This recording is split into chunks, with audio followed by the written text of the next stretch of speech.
देखो बच्चों, अभी तक हमने जितना किया उसके ऊपर प्रैक्टिस कर ली जाए। और प्रैक्टिस भी है और कंसेप्ट भी है एक छोटा सा। वो क्या है, एक बार ध्यान से समझे। देखो मुझे एक बात बताएं, आप अभी तक आपने पढ़ा क्या? पहले तो ये बात कर लीजिए। आपने मशीनरी अकाउंट बनाया जब हमने एक मशीनरी परचेज करी थी, और उसके ऊपर हमने 3-4 सालों तक का डेप्रिसिएशन लगा लगा के उसकी क्लोजिंग वैल्यू निकाली आफ्टर 4 इयर्स। फिर हमने एक क्वेश्चन किया जिसमें हमने बहुत सारी मशीनरीज अलग अलग टाइम पे परचेज की और उनका डेप्रिसिएशन लगाया। फिर हमने क्या किया अगले उसके बाद कि हमने जो मशीनरी परचेज की उसको सेल भी किया। ये बातें आपने पढ़ी। लेकिन अब क्या है, जीएसटी का पॉइंट एक है। अब पता है क्या है कि ना, जीएसटी के पॉइंट को मैंने समझाना है कि जीएसटी का ट्रीटमेंट हम नहीं करते। अब जैसे मान लो कुछ बच्चे, जैसे मान लो मेरे पास जो बच्चे पढ़ते हैं, वो क्या होता है कि अगर मान लो स्कूल का इफेक्ट क्या होता है कि जीएसटी का कोई रोल नहीं है डेप्रिसिएशन वाले चैप्टर में, ऐसा बोल देते हैं कि सर जीएसटी का कोई रोल नहीं है, ऐसा हमने पढ़ा है। जीएसटी का रोल क्यों नहीं है ये नहीं पढ़ा।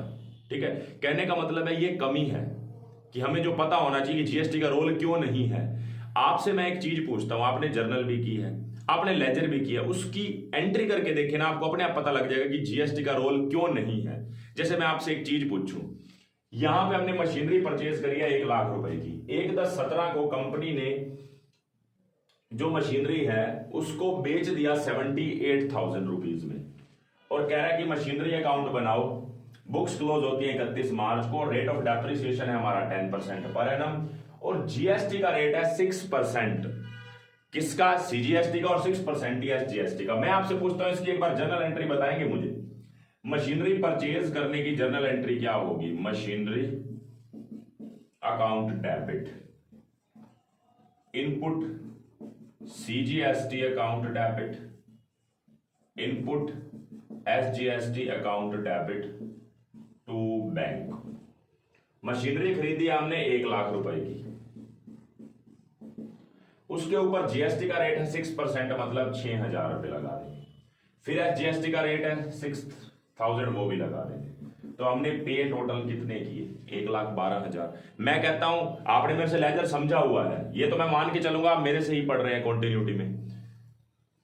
Machinery account, input CGST account, input SGST account और बैंक अकाउंट, ये 4 लेजर बन रहे हैं, मतलब इससे 4 अकाउंट निकल के आते हैं। मैं कहता हूं मशीनरी अकाउंट बनाओ, उसके अंदर मशीनरी खुद डेबिट है, जो आपने लेजर में मेरे से पढ़ा। जर्नल को देखते हुए मशीनरी डेबिट है, उसके डेबिट में टू बैंक में कितना लिखूंगा? जो मैंने 1/4/15 को खरीदा है, टू बैंक कितना? 1 लाख। अब मैं कहूं आप ना इसके अलावा इनपुट सीजीएसटी का लेजर बनाओ। इनपुट सीजीएसटी खुद कितने से डेबिट है? 6,000 से। टू बैंक किसके कारण? सीजीएसटी के कारण 6,000। ऐसे ही इनपुट एसजीएसटी डेबिट है कितने रुपए से? 6,000 से। To bank 6,000। और बैंक क्रेडिट है किस कारण से? इन तीनों के कारण। तो बैंक अकाउंट में बाय पर मशीनरी, बाय इनपुट सीजीएसटी और बाय इनपुट एसजीएसटी। 1 लाख रुपए, 6,000 रुपए और 6,000 रुपए। मैंने देखो चारों लेजर बनाए हैं जो आपने जर्नल से लेजर बनाने में सीखे थे मेरे से। मशीनरी के डेबिट में टू बैंक आया, इनपुट सीजीएसटी के डेबिट में 6,000 आया, इनपुट एसजीएसटी के डेबिट में 6,000 और बैंक की क्रेडिट में bye machinery 1 lakh, by input CGST 6,000, by input SGST 6,000। मुझे बताओ यहां पे मशीनरी अकाउंट में जीएसटी का क्या रोल है? कुछ भी नहीं, क्योंकि आपने खुद एंट्री से लेजर किया है, आपने मेरे सामने मेरे साथ ही समझा है इस चीज को। यहां पे जीएसटी का क्या रोल है? क्योंकि वो तो जीएसटी अकाउंट में होगा या बैंक अकाउंट में होगा।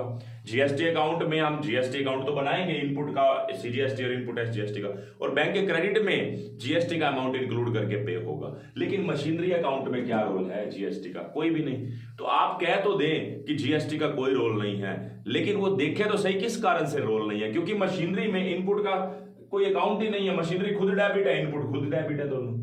ठीक है, तो इसी कारण से आप कहेंगे कि जीएसटी का डेप्रिसिएशन वाले चैप्टर में कोई रोल नहीं है, क्योंकि हम बनाते सिर्फ मशीनरी अकाउंट है, हम जीएसटी अकाउंट नहीं बनाते, हम इनपुट सीजीएसटी और इनपुट एसजीएसटी अकाउंट नहीं बनाते। इसलिए इस बात को ध्यान रखें। ठीक है, ये चीज आपने कर ली है। इसके बाद आगे मैं क्वेश्चन की प्रैक्टिस करवाता हूं। देखें, तो हमने जो मशीनरी खरीदी, मैंने पहले ही बता दिया जीएसटी का तो कोई रोल नहीं है, लेकिन प्रूव करके भी बताया। तो मशीनरी के डेबिट में 2 बैंक और उसके बाद बाय डेप्रिसिएशन 10,000 रुपए, फिर अगले साल फिर 10,000 रुपए, यहां तक आ गया मैं 1,417 तक। और रेट ऑफ जो डेप्रिसिएशन है ना वो 10% स्ट्रेट लाइन मेथड है। अब आपको पता नहीं अभी स्ट्रेट लाइन क्या होता है, क्योंकि आगे वाले मेथड पढ़ेंगे तो स्ट्रेट लाइन भी समझ आ जाएगा आपको। ठीक है, तो 80,000 रुपए हमारी इसकी वैल्यू आ गई। कह रहा है कि हमने इसको 1/10/17 को बेच दिया। 1/10/17 को बेचा तो पहले तो 6 महीने का और डेप्रिसिएशन लगेगा, क्योंकि 15-16 पूरे साल यूज करी, 16-17 पूरे साल यूज की, लेकिन 17-18 में 6 महीने तक यूज करी, तो डेप्रिसिएशन भी तो 6 महीने का लगेगा। बाय डेप्रिसिएशन 1 अक्टूबर को जिस दिन बेच रहे हैं 6 महीने का डेप्रिसिएशन। अगर पूरे साल का 10-10 हजार रुपए तो 6 महीने का हो जाएगा 5,000 रुपए। हमने 5,000 डेप्रिसिएशन लगा दिया और इस एसेट्स को बेचा कितने में है, हमने इसको बेचा 78,000 रुपए में, जबकि आप इसकी वैल्यू चेक करके देख लो, इसकी वैल्यू 75,000 आ रही है। 80,000 की वैल्यू 1/4 को थी और 1/10 के दिन 5,000 और घट गए, तो इसकी वैल्यू 75,000 रुपए है। 75 वाली को हम 1/10 को कितनी में बेच रहे हैं, बाय बैंक कितना हो रहा है 78,000 रुपए, 78,000 रुपीज। मतलब हमें कितने रुपए का बेनिफिट हुआ 1/10/17 के दिन, 2 SPL। SPL मतलब profit on sale of assets, जो भी है कितने का 3,000 रुपए का बेनिफिट। 75 वाले को हमने 78,000 रुपए में बेचा है, तो 83,000 और 83,000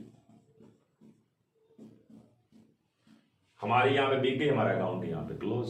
ठीक है, तो आपको जो मैंने समझाया कुछ मुश्किल कुछ बात नहीं समझाई, जो आपने पहली 3 वीडियोस में मेरे से समझा है उसी को ही मैंने रिपीट किया है और जीएसटी का एक पॉइंट बीच में ऐड किया है।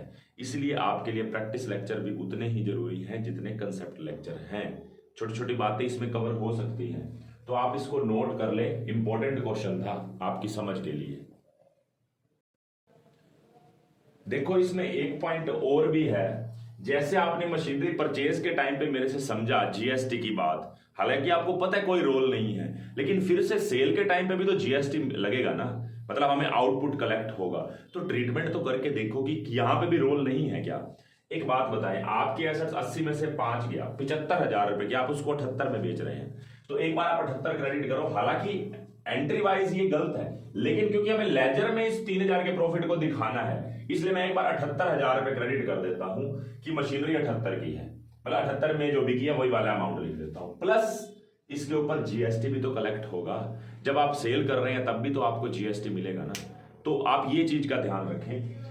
तो आप क्या करेंगे, 78,000 रुपए के ऊपर 6% 4680 और 4680 रुपए ये टोटल करके कर देंगे, और ये एसेट्स आपकी कितने, जो भी बैंक अकाउंट डेबिट कितने से 87,360 रुपए से, और 87,360 तो चलो आए टोटल, लेकिन मशीनरी अकाउंट में ये मशीनरी कितने से क्रेडिट हो रही है 78 से, तो उसके क्रेडिट में बाय बैंक कितना होना चाहिए 78,000 रुपए, मतलब 87 टोटल थोड़ा ना आएगा, 87,360 मशीनरी जितने से क्रेडिट है वही तो बाय बैंक होगा।